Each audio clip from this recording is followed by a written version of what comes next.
तर भुजबळ नाराज आहेत या संदर्भात आज नेमकं काय काय घडलेलं आहे जाणून घेऊया।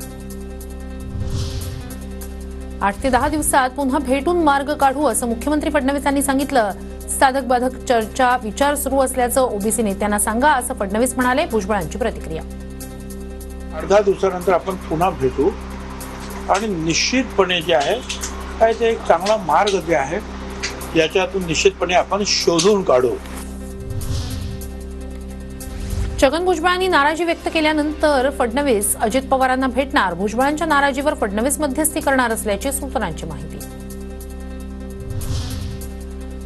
तो आमचा पक्षांतर्गत विषय पाहून घेऊ। छगन भुजबळ यांनी देवेंद्र फडणवीस यांची भेट घेतल्यावरून विचारलेल्या प्रश्नाला अजित पवारांचं एका वाक्यात उत्तर। आमचा तो पार्टी अंतर्गतला प्रश्न आहे, आम्ही आमच्या पद्धतीने सोडू।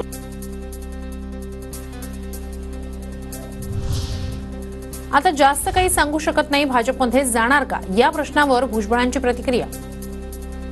राष्ट्रवादीला पर्याय म्हणून भाजपचा तुम्ही स्वीकार करणार का, एक स्पष्ट प्रश्न।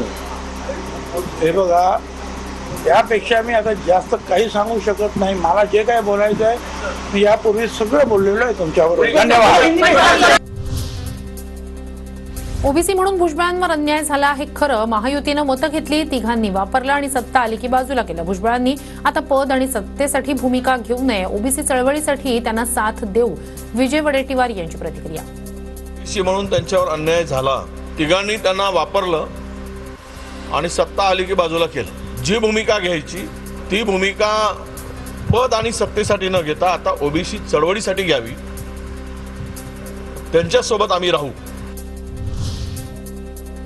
भुजबळांच्या नाराजीवर मुख्यमंत्री फडणवीस मार्ग काढतील। भुजबळांच्या नाराजीवर भाजप आमदार प्रवीण दरेकर यांचं सूचक संकेत। भुजबळ साहेबांचा नेता सुद्धा त्या ठिकाणी नाराज असणं हे त्या ठिकाणी योग्य असं वाटत नाही आणि जर त्यासाठीच भेट असेल तर निश्चितच मुख्यमंत्री म्हणून देवेंद्रजी यातून मार्ग काढतील। मंत्रिपद न मिळाल्यानं भुजबळ अस्वस्थ झालेत। फडणवीसांनी भुजबळांना पक्षात घ्यावं। फडणवीसांना भ्रष्टाचारी लोक चालतात। अंजली दमानिया यांचा हल्लाबोल। इंदापुरात छगन भुजबळांच्या समर्थनार्थ बॅनरबाजी। साहेब म्हणतील ते तोरण, साहेब म्हणतील ते धोरण अशा आशयाचे बॅनर। भुजबळांना मंत्रिपद मिळावं यासाठी मध्यस्थी करणार नाही। कृषी मंत्री माणिकराव कोकाटे यांचं वक्तव्य। भुजबळांना त्यांचा पुतण्या आणि मुलगा सोडून दुसरे ओबीसी दिसत नाहीत अशी ही टीका। आमच्या पक्षाने जो न्याय दिला आहे भुजबळांना तो न्याय कुठला एकाही पक्षाने आतापर्यंत दिलेला नाही। त्यामुळे चूक झाली असं मला या ठिकाणी वाटत नाही। त्यांना मंत्रिपद मिळावं यासाठी आपण काही मध्यस्थी करणार का? नाही, मी काही मध्यस्थी नाही करणार।